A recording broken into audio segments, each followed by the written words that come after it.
আসসালামু আলাইকুম রহমতুল্লাহি তাআলা ওয়া বারাকাতুহু। সম্মানিত প্রিয় ভাই ও বোনেরা, আশা করি সকলে ভালো আছেন।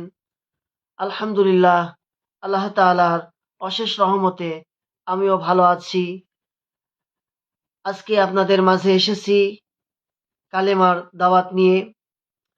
এই কালেমাটি মহান আল্লাহ রাব্বুল আলামিন অশেষ ফজিলত পূর্ণ হিসেবে নাজিল করেছেন আমাদের নবী হযরত মুহাম্মদ সাল্লাল্লাহু আলাইহি ওয়াসাল্লামের মাধ্যম দিয়া।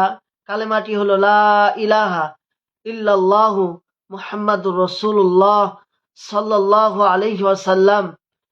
এই কালেমাটি সকলেই বেশি বেশি করে শেয়ার করবেন এবং অন্যদেরকে দেখার সুযোগ করবেন, লাইক করবেন, কমেন্ট করবেন এবং আমার বেশি বেশি করে শেয়ার করে আমার পাশে থাকবেন। আপনারা সকলেই ভালো থাকেন, সুস্থ থাকেন। আল্লাহ হাফেজ।